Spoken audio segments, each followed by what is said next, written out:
All right, here we are. The old Craftsman LT1000. One of the most common riding lawnmowers around, at least here in the Pacific Northwest. It's one of the most common lawnmowers. Sold by Sears Craftsman. This one has a 16 horsepower Kohler engine. 42-inch deck. You can see it's pretty grubby. And I pulled this one out of a barn today. It's pretty cold out here, about 40 degrees. I'm surprised I was able to convince myself to go do it. But a good deal is a good deal. Let's see what the engine looks like here. Yeah, that's pretty gross. At least it's a Kohler Command and not the Kohler Courage piece of crap. But it's a 16 horsepower. These are pretty good engines. Hopefully nothing major happened. Always check the oil first. And there's oil in it. So that's a good sign.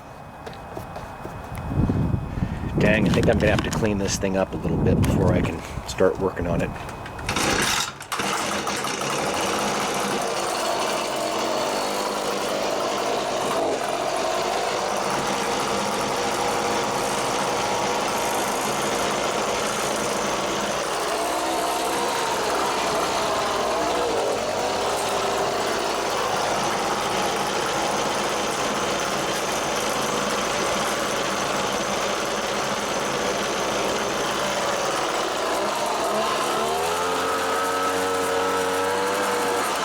Get off some of the big chunks here.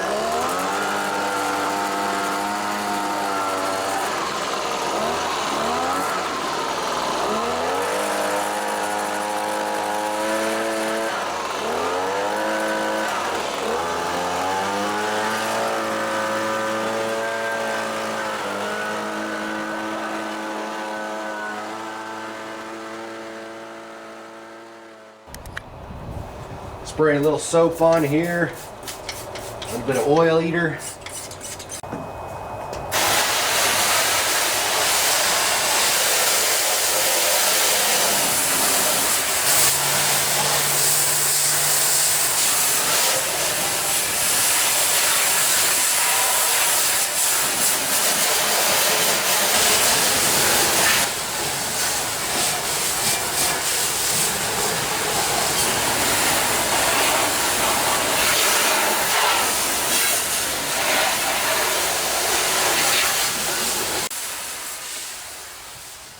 Yeah, this thing looks better already.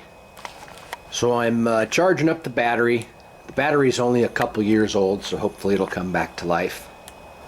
So anytime a piece of equipment sits for a while, you're usually going to have to work on the fuel system. And the first thing I always do is drain out the gas tank. This one was already drained. And what's important about that is you want to make sure that the gas tank is completely dry, no water in there, and that there's no sediment, and that there's no sediment in there also. These tanks are easy enough to take off, but what I do is I just dry it out thoroughly, and then I blow some compressed air in there, and all the sediment that's left in there kind of comes flying out. So that's the way I clean out a lot of these gas tanks. And as I said, the fuel system always needs to be serviced whenever something sits for a while. So let's get at the carburetor here. That's our fuel filter, which I'll probably replace. But this carburetor has a fuel solenoid, it's called, or a anti-backfire solenoid. And when you turn the key to the first position, if you listen, I don't know if you guys can hear that, but you can actually hear that component clicking if it's working correctly. So that's the first thing you want to test. And that one I can hear. I don't know if you guys could hear it, but... So next thing we want to do here is cut that little zip tie and unplug that little electrical component.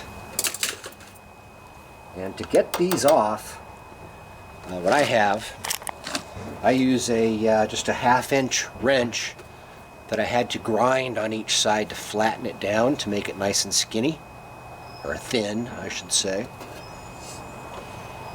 And that way you can usually fit it up in here and take off this piece. You're going to have some gas come out of there, so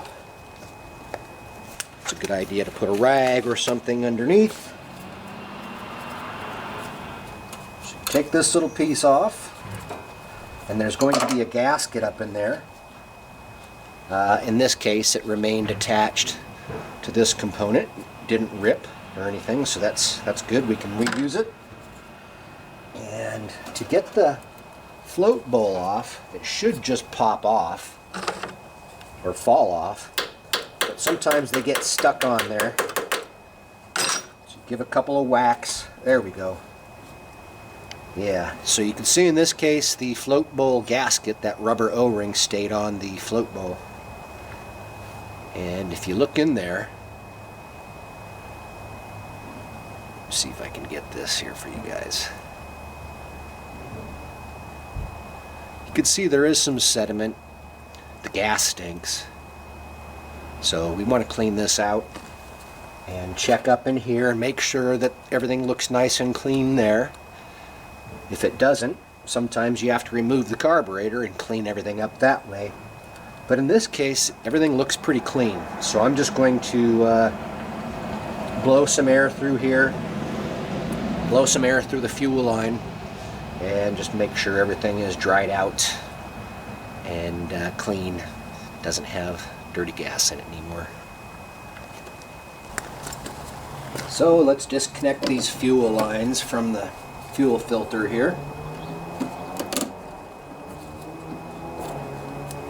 A lot of times twisting them helps get them off.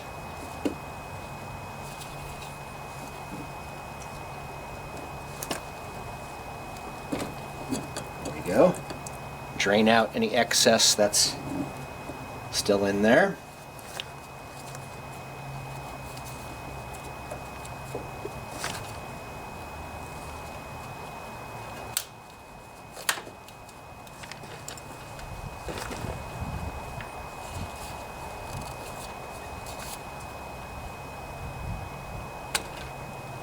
All right. Get all the gas out of there.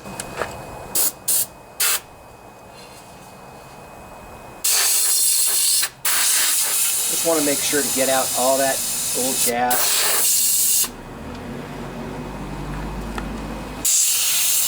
Spray up around the carburetor here. Be careful not to knock the float off.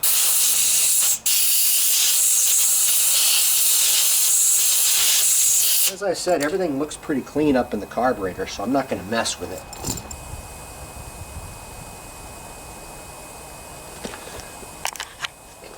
Fuel filter on here. Oh yeah.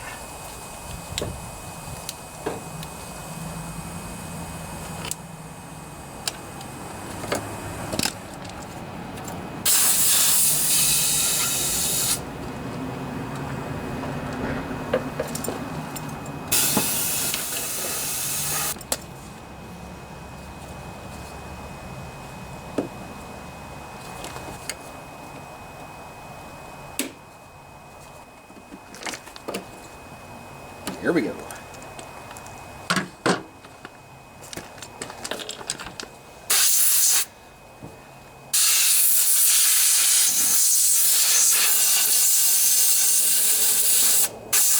So check this out.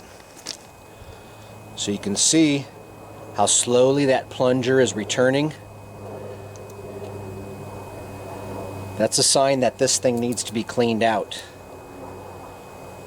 Yeah, so we need to put some carburetor cleaner down in here and work that free, because that shouldn't stay down like that.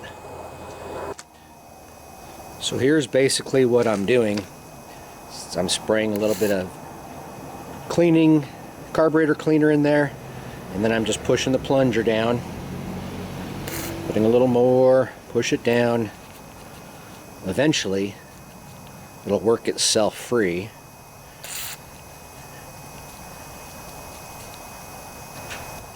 There we go.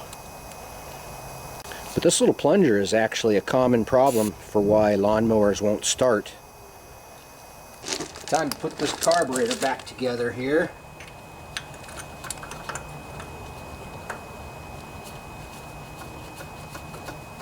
I'm not too tight on this thing. You can overdo it pretty easily.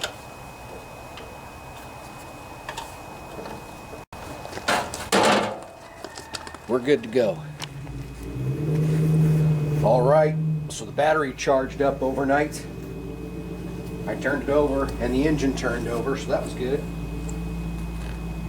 I think it's time to add some gas.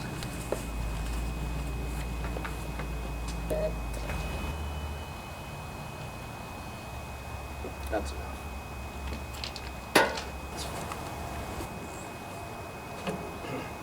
Let's fire this baby up.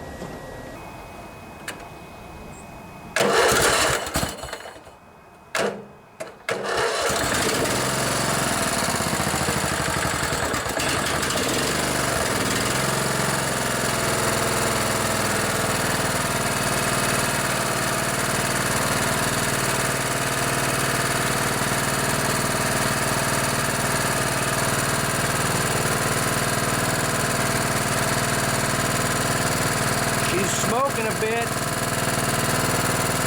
That's all right. It hasn't been ran in quite a while. Whoa!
Bet you all were waiting for that.